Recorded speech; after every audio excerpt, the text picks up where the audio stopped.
Hi, my name is Maris Hawkins, and I have been teaching in a hybrid and blended class for about 5 years now. And I've taught hybrid and blended classes not only in high school, but also in middle school. So, to prepare to do that, I have taken a lot of classes about how to teach online. And I myself have been through a lot of ups and downs in how to teach online. So I wanted to put together a video on ways that I think that you can assess online that negate the online translator. I believe that students, especially, are going to really rely on an online translator when they can. However, there's other aspects of what they're doing that we can use to assess them in this time. Now, I do realize that some districts are saying that students shouldn't be assessed at this time, which also might be the case for you. In that case, you can look at what I'm suggesting and use this as ways to provide your students with feedback, because that's the other important part when you're teaching online is the feedback that you give your students. And so I believe that this will help students to improve as they go forward in during this virtual teaching time. So I have three ideas here. And the first idea that I wanted to share is Flipgrid. And so I'm sure many of you have heard of Flipgrid before, or you might be even using it in your classroom. In the classroom, you're able to make sure that kids aren't looking things up, and you can monitor them as they are doing their work. However, obviously, in an online setting, you can give them a prompt and they can look it all up and then just record that. So, a couple suggestions that I have. One is I suggest that you record the video, because regardless, then they have to listen to you speaking in Spanish and interpret what you're saying. So that will help them. And it's also really nice when you're teaching online for them to see and hear your voice. There are studies done that talk about the success of that with students. The other thing that I wanted to say was, if you want to have, again, kind of to incorporate some of the listening aspects, you could also add a video here. I'm going to talk in a little bit about edpuzzle, which is another way for you to use video, but Flipgrid, you can also incorporate some of these. Or if you'd like to add an article, things like that, to incorporate the reading and interpretive piece. So those are ways that you can start to make sure that your students are relying more on you or on the source instead of an online translator. If you click on down here for more options, that's where you can see you can add an attachment. And the other thing that I would say here is, if you are using this as an assessment, you can do video moderation. And that means that your students aren't looking at their peers' work before they record their own topic or their own video. The other thing that you probably want to turn off is the video manipulation, just because you don't want students taking a ton of time to add, filters and stickers to their video. You can keep it for the selfie part, but I think especially for the video here, it's nice, if you're doing an assessment, to turn that off.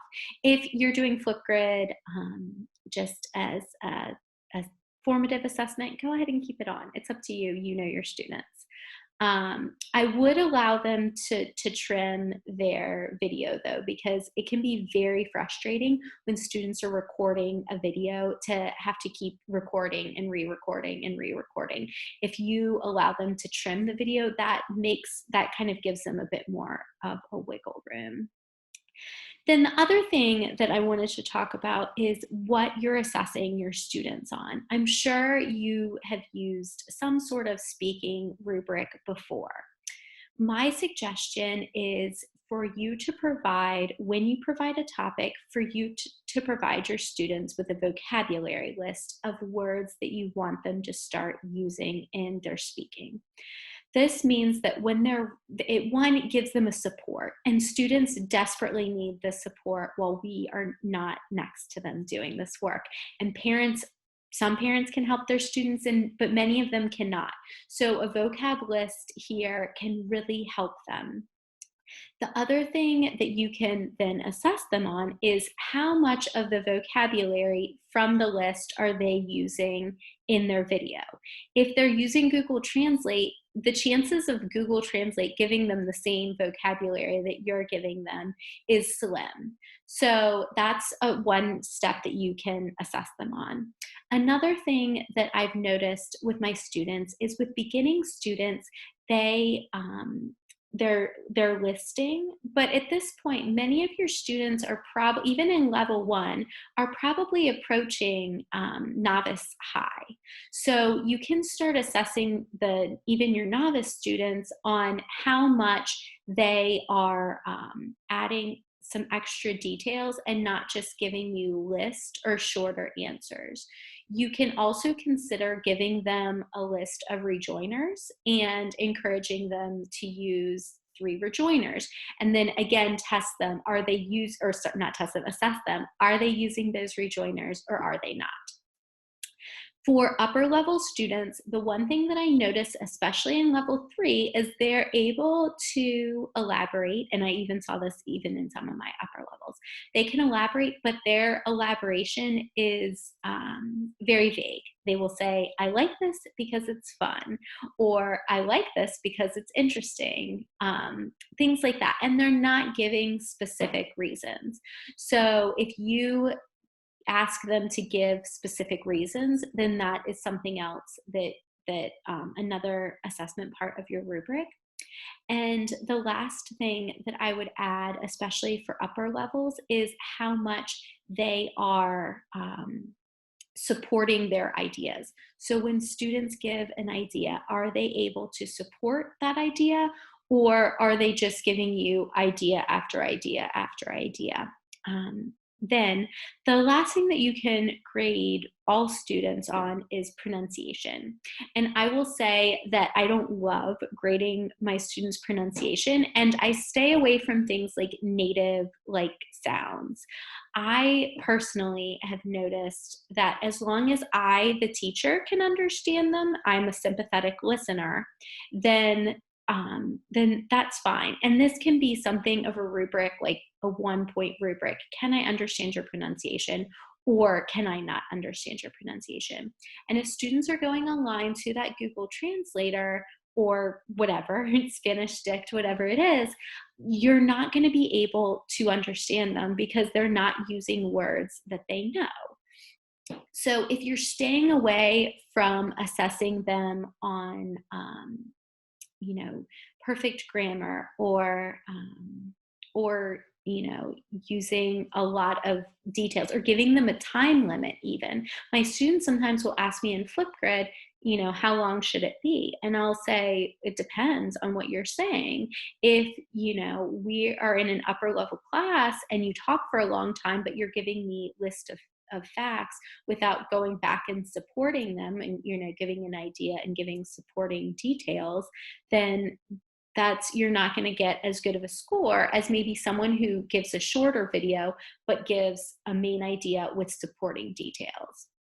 So I would say with that, make sure that that's some ways that you can support them, and give them examples. Be frank with them. Say, if you're using an online translator, you're not going to get the facts, or you're not going to get all the points in these categories.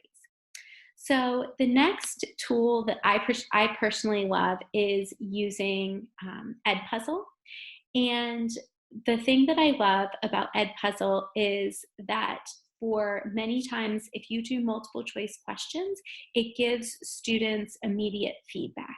This is so valuable because as a teacher, as you are converting a lot of your stuff online, you want to be able to give your students feedback, but there is a lot that's being asked of teachers nowadays. And so if you can take some of that pressure off of yourself, then you can, then that'll help you to really just thrive and not, continue to get burnt out, because as many of us have seen, this is going to be at least for a couple of weeks. And so using edpuzzle as a summative or a formative assessment can be very, very great for your students. I would say what I suggest is asking students specifically for what they hear. And so then you're not asking them to translate everything, but what is a word that they hear. So I hope that this has been beneficial and has allowed you to start seeing some ways that you could assess online. If you have any questions, feel free to reach out to me. I'm on Twitter at Maris Hawkins, and I would love to hear any feedback and any more ideas that you have on assessing online.